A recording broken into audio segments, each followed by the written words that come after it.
All right, hello everybody, and thank you for coming here. My talk, Hunting for Quality Signals, we'll see if we can get it up on these big screens, is going to be a little bit of a pace shift, moving away from the panels and towards the presentations, which we'll have all afternoon. And in this talk, I'm going to go through a lightweight way that you can identify failure modes in Gen AI generations and measure data quality with lightweight classifiers.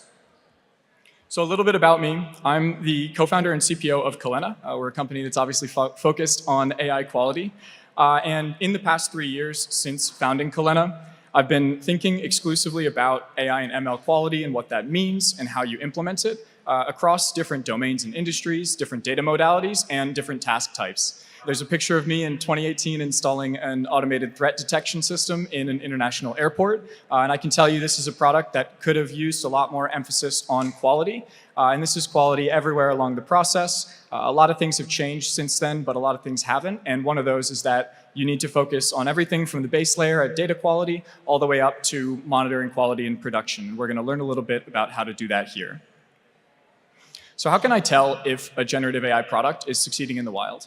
Let's look at this use case of an image generation service where a user might come to us with a query like this. In a hut with a fire, an old gray-haired man talks with his son, and our system might respond with a generation like this, which I would say is a pretty good embodiment of that prompt. But we know that it doesn't always go that way. Sometimes you get a generation like this, which not only is it a cartoon instead of a realistic photo, but it also has a watermark of a stock photo burned into it, which is clearly not something that the user wanted. This is a failure mode that we want to be able to identify, mitigate, and ideally remove from our product entirely. Another use case here would be a personal finance assistant. So we might have a chat-style interface where a user comes to us with questions like this: which stock should I buy? And they could be excused for thinking that this is a question that we could answer.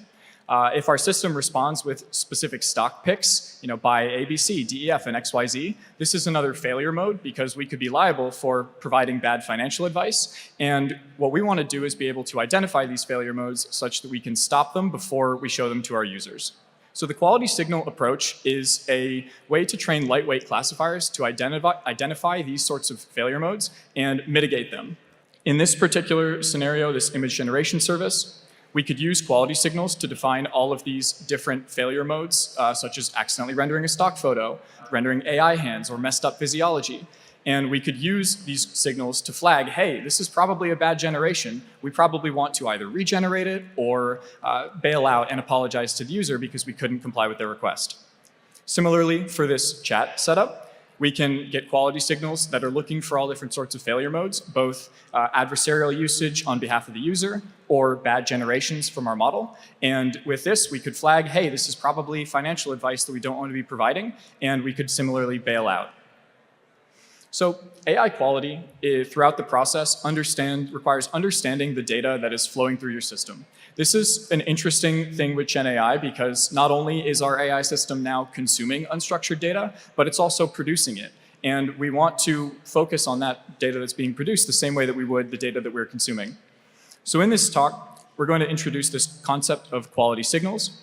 We're going to run through how to create them efficiently. And we're going to learn ways that we can leverage these signals for quality throughout the development process. The TLDR here is that quality signals are lightweight classifiers that you can use throughout your process to identify failure modes of Gen AI or add meaningful metadata to data that you're either collecting or generating. Signals are defined interactively in minutes and trained in milliseconds. And we're going to go through what that process looks like in this talk. And then you can use signals upstream, downstream, in deployment, in development, anywhere along the way to ensure that you're building a quality system. So let's focus on this case study of identifying the stock photo watermark failure mode in generated images. We're going to look for this at the pick-a-pick v2 dataset where we've got 84K user prompts like tiny, cute kitten, Pixar style, and the corresponding generated image like this one.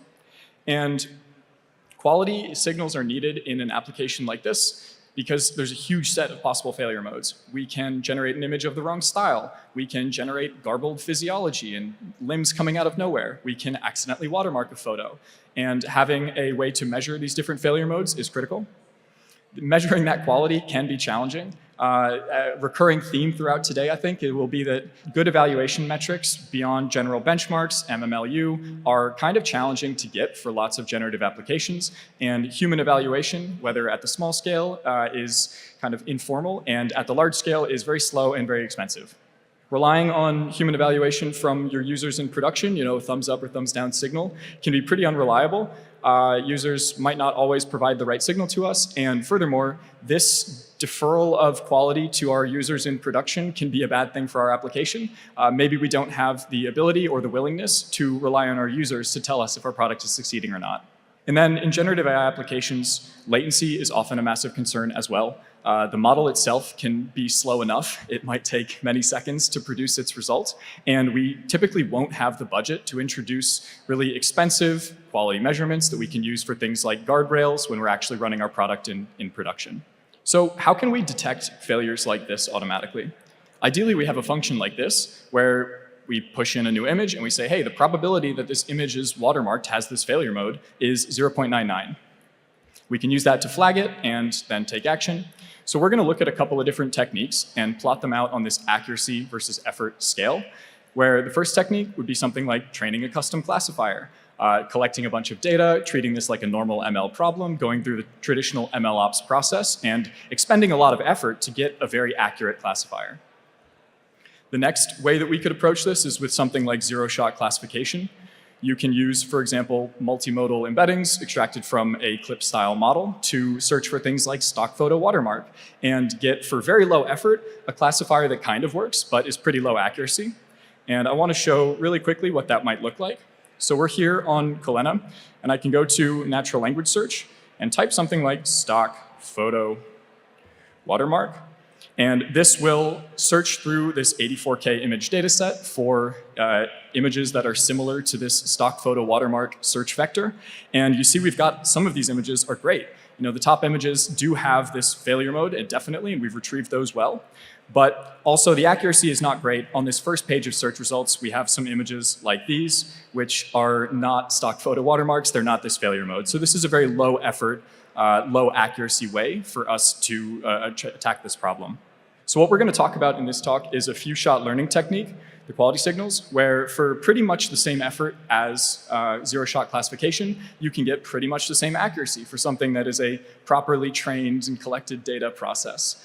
I should also mention here that similar to this purple dot would be running these images through a large multimodal model, for example, and asking, hey, does this have a stock photo watermark? That'll be quite accurate and quite low effort for you to put together, but the latency will be off the charts. If we have a third axis to this chart, the latency would be all the way over here, whereas quality signals are very fast and able to run online or in batch. So the way that we're going to train this quality signal starts with extracting embeddings. Embeddings, or often vectors, are compact representations of real-world concepts that we've extracted from our inputs. In this example here, you might see this photo of a burger has a watermark over it and this little watermark banner. And so its embedding should represent these things like burger, photorealistic, beer, and also that watermark concept. There's lots of ways to get good embeddings. In this case, we're going to use an open source SIGLIP model, which is a clip derivative with a different loss function. So you can use open source pre-trained models or proprietary APIs. You can use self-supervised learning techniques to train an embeddings extractor on your own data without applying any additional labeling. Or you can take your current models and take one of their internal representations and use that as embeddings that are probably pretty well modeled for your space. Embeddings tend to capture really subtle concepts and features, but then we often use them in pretty unsubtle ways. This vector similarity comparison is one way that embeddings are commonly used. This is what we just saw with that search feature. And this can get you kind of a rough idea, but it's very hard to come up with the exact correct vector to use to search. And therefore, vector similarity comparison can often be pretty crude. And then dimensionality reduction techniques to take this, say, 256 dimension embedding and flatten it to 2 or 3 dimensions so that we can visualize it spatially necessarily eliminates a lot of that subtlety because we can't visualize and explore high dimensional spaces. Using these embeddings instead as inputs to a classifier is a much more effective way to leverage them for tasks that require subtlety. So step 2 here, when we have embeddings, is to go through our data set and select some positive and negative examples. We want to define exactly what we're looking for with this quality signal, which requires us selecting some positive examples that have this feature and negative examples that don't have this feature. If we can select similar images that only differ in the presence of the feature or not, that's even better. Like in this example, we could select this burger on top as a positive example and this burger on the bottom as a negative example, where we're learning here, we don't mean burgers with this quality signal. We don't mean a nice sunny day. What we're actually looking for is this watermark that is present in this top embedding, but not present in this bottom embedding. So finally, once we've labeled a handful of these images with positive and negative, we can train a small classifier here, I'm talking tiny, with few-shot learning. We want to learn the boundary in embedding space that is separating these positive examples from these negative examples. The keyword here really is small. I'm not talking deep learning here. This can be a single hidden layer, multi-layer perceptron model with order of hundreds of parameters. And this is why we can train it with so few training examples. The requirements here really are tiny. You just need a handful of examples for data. The training process takes milliseconds on commodity CPU. So I hesitate even to use the term training because training comes with connotations of lots of time, lots of expensive data, lots of expensive hardware, and staring at those loss functions for quite some time. So let's go through this process and see what it looks like with a handful of examples. We can start with one positive example, start with one negative example, which is an image I selected at random, and it just doesn't have this watermark on it. As we go through and select, we can see we've selected one positive and one negative, and we can train the classifier. And in this case, we start with a very low F1 score, and we'll see as we continue to label, this F1 score will go up and up. An F1 score of 1 means that we're perfect at this task. As we continue to select these positive and negative examples, we see our performance improves. And by the time we've selected just 5 positive and 5 negative examples, we already have a classifier with an F1 score of 50. This is pretty good. You can use that for pretty real-world tasks that maybe don't require super high metrics. But as we continue to select images, we're narrowing down further and further on the specific watermark concept that we're trying to isolate here. By the time we've selected just 8 positive examples and 8 negative examples, we've trained a classifier here with very good performance. This has 98% precision, almost 90% F1 score. It has a negligible false positive rate with just 3 false positives in the entire 84,000 image data set. And it has an accuracy that is almost perfect. So this classifier now is quite good. It's got quite high precision. We can use this with pretty high confidence for this task of identifying this failure mode. So let's put it to use. We have this signal that can generate the probability that an embedding contains a watermark. And we can use this throughout the AI development lifecycle, whether that's in the data analysis and preparation phase, whether it's in the model development phase or the model deployment phase. We can use this to analyze past production data to learn if this failure mode is new or if it's been in our product for a long time. We can use this, in the case that we're training our own model, we can use this to clean our training data set by removing examples that have watermarks in it. That's the easiest way to get rid of that behavior. We can use this during the development process as an automated offline evaluation metric, where any new model, we can now say, hey, does this generate stock photos? And if this metric says is higher than 0, then it might have this failure mode. You can run this live as a guardrail to redact any generation that's flagged as having this failure. You can create monitoring dashboards that show you how much you're failing through time. And you can create alerts that are alerting you when failures happen too frequently. Maybe you've rolled out a new model that you didn't realize had this failure. Maybe your users have started prompting your system in a different way, and now you're seeing this failure a lot. It's good to know when that's happening in production. And then for non-generative examples, you can define quality signals that look for features that, say, characterize an edge case of your model. If you're doing an object detection system, you can look for a specific object or a specific configuration and define a signal for that. And you can then use that signal to mine through your unlabeled data to find similar examples of that edge case and use those for training and testing. So these quality signals can be used throughout the pipeline for more than just this GenAI failure mode identification. We can take anything that we can extract embeddings from. Here I've got images and chats, but of course anything that you can extract embeddings from could be an audio file, could be a video, could be a longer document. You feed this into an embeddings extractor, regardless of what type of extractor that is. And then you can define a ton of quality signals on top of this extracted embedding that give you a very full bill of metadata that you can use to really understand automatically what you have inside that data. The process of extracting the embedding can be expensive. You only run that once, though.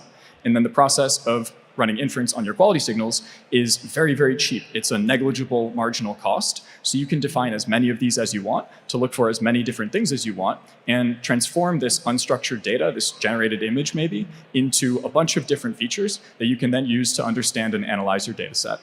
So in summary, quality signals are few-shot classifiers that we can use to add application-specific metadata by processing pre-extracted embeddings.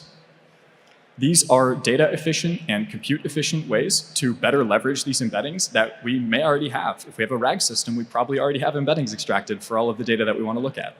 We can use this to transform unstructured data into structured data that is much, much easier for us to analyze with tooling. And this approach is applicable to both generative use cases, where we might want to run this for both model inputs and model outputs, as well as non-generative use cases, where we can run this on any of these unstructured model inputs. This works on any data modality that we can extract embeddings for. So the magic here really isn't in this approach, but it's making this approach easy and accessible. As AI engineers, we probably know that you can do pretty much anything with stuff that's off the shelf these days, but we definitely don't have the bandwidth to do everything. So it's not doing the thing once, but it's having the right tooling and processes to do this repeatedly and efficiently that'll get us to quality. If we have these tools as engineers, we can go back to focusing on our true objectives, on improving our models, on making our generated images better, and not on side quests like identifying these specific failure modes in our data. So that's where Kolena comes into play. We provide a platform that gives you tooling for all of these different things, exploring your data, adding additional metadata, running this quality signal process, evaluating models. And yeah, thanks everybody for listening.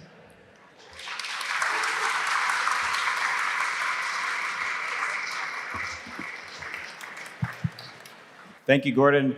We have still some time to do some questions. I just want to take a few minutes to see if anyone in the audience has any questions for this wealth of knowledge right here, Gordon, about AI quality, model evaluation. Oh, thank you for volunteering. Hey, do you host these tiny models? We store them so you can then go download them back, but you can run them locally in Python, and that's typically how you'd use it. All right. Hey, I know you. Hey Gordon, one question I had was do you build a single classifier for detecting all the quality signals, or do you have separate small models to detect each one of them? Yeah, so in that case, you would go through that process of selecting a handful of positive and a handful of negative examples for each of those different signals. The process takes a couple of minutes, and then you have that trained classifier. And so for any new feature that you want to look for, you just go through and select a couple positives, select a couple negative, and then you have that signal that you can use to build out this full bill of metadata. Great question. I'll get to you, and then I see your hand up over there. Thank you. So imagine some people are wondering how you go from randomly initialized weights and biases to a meaningful classifier, even if it's tiny, with 8 examples. I can show you the notebook that generated these numbers if you want. Really, what we're looking at here is we're talking 100 parameters to learn. And so it can be learned pretty efficiently. I don't know what to say beyond that. Yeah, in this particular case, those numbers are shared with a single hidden layer of 100 parameters that can be learned with a handful of examples. Hi, Gordon. Thank you for the wonderful talk. I meant to ask, let's say you've recognized all the failure modes. I'm curious, how would one go about automating the process of recognizing failure modes other than just getting human feedback, let's say, or user feedback? That's a great question, and I think that's going to be one of the big and enduring questions of Gen AI applications. One way that I would do it is automated edge case identification in that embedding space. If you find things that are off on the side spatially and that have a lot of different features maybe, or are separated from the main body of your data, that's a good way for you to identify that. And it's not like everything that's far away from the rest of your data when you're spatially exploring your embeddings is necessarily going to be a failure mode. But if you can quickly flip through the top 10 clusters of edge cases that you have, you should maybe see, oh wait, hey, this one's a failure mode. I might want to be able to track that, and I probably want to remove that in the next version of my model. So asking your users is a great way to get signal, and there's really nothing you can do but look at your data the most efficient way possible. Awesome. We have time for a few more questions. I want to get to people in the back. Any questions back here? Good. I see a hand. Hey, a lot of us who have not trained models before are entering the space. So what would be your suggestion on like how do we learn about training different small models? What is the starting point? What are some type of architectures or models we should look at to just test it out? Basically, show the notebook and then give some references so we can read it.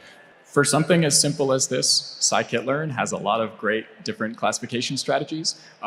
We're looking at multi-layer perceptron, which is a very simple, kind of old-fashioned machine learning architecture. But you can also do something like regular logistic regression. Works pretty well for a task like this because you're just trying to separate one region from another region in this embedding space. So I would look at some tutorials that are going through different ways that you can train binary classifiers, small binary classifiers. There's lots of different models and approaches out there. Great question. Hi, thank you for the talk. My question is, this seems to be simple enough to be used by non-technical folks like PMs, QA. So why do we need AI engineers to do this? Like to identify failure modes and do all of this work? Can it be done by non-technical folks? That's a very great question, and definitely, non-technical folks, the devil is really in the UX details here. And if you make it easy enough for non-technical people to say, hey, I don't like this thing that I see in this image, and you give them an interface they can actually use to explore data, selecting positive and selecting negative examples is very, very easy and can take minutes. And then the training can be entirely abstracted away. So this is a very kind of numbers-focused, machine learning engineer-focused thing, but this approach works really well for non-technical people, QA analysts, product managers, people who do get their hands dirty with the data, but don't necessarily want to be programming or training models. Thank you, Gordon. That was wonderful. I was just, it's a follow-up to that previous question. Is it possible to generalize this so that, anybody can use it for failure detection in any products? And also to, maybe data quality, platformize it. I would love to continue talking with you about this afterwards. I'm going to try to give a quick answer, but that's a general question that can be hard to answer succinctly. I do think that having an interface to actually look at your production data or your training data or data that you're collecting that people who are not your MLN engineers are using regularly is very, very important for quality processes. You have a lot of people, whether they're SMEs, subject matter experts, or data labelers, or quality assurance people, or product managers. You have a lot of people that know what your system should and shouldn't be doing. And in a lot of processes, teams kind of keep the data at arm's length away from those people. You definitely don't want to be doing that. You want them to be interacting with it as much as possible. And techniques like this that allow them to apply ML approaches to understand that data are even better because they get to leverage a lot of the technology without really having to understand it. Great question. We got time for a couple more questions. Yeah, thank you for the talk. I have a question about the setup. Wouldn't this be highly dependent on how the quality of your embedding model? Absolutely. This definitely depends on the quality of your embedding model. And we used an open source pre-trained embedding model here, which is actually quite good. For lots of images, even domain-specific images, I would recommend first looking at something like CLIP or SIGLIP because those embeddings are quite good. But there are ways to fine-tune embeddings extraction models on your own data without applying any labeling, self-supervised learning techniques that will improve the quality of embeddings. Or if you have your own models, just use embeddings from an internal layer of that model. One of the nice things about this approach is that you're labeling just your images or just your data points. And if you drop in better embeddings at some point in the future, the retraining process is effortless, can happen automatically. And therefore, you get a better classifier at pretty much the only thing you've done is swap out your embeddings extraction model. Okay, thank you. Great question. All right. I feel like Vanna White. So thanks for the great talk. I wonder, so you showed several different failure modes for different modalities. And even within the image modality, there are several failure modes. I wonder, is it the same difficulty or as simple to build like good performance classifiers for all of these failure modes, or do you find some of them like more difficult? Depending on how obviously a concept that you're trying to isolate is defined in embedding space, it might take more or less examples. This, I would say, was on the easier side, where we're looking at really just 8 images for positive and 11 for negative allowed us to get to almost perfect performance. That might be on the easier side, but you can, for harder concepts, as long as they're represented in that embedding space, and that's, I think, where things are more likely to fail to break down than in the labeling your data with positive or negative. Not every failure mode will be represented in an embedding space. For example, the big H word, hallucinations, on everybody's mind right now. Factual consistency is probably not going to be represented spatially in your embeddings, and you probably can't use an approach like this for hallucination detection.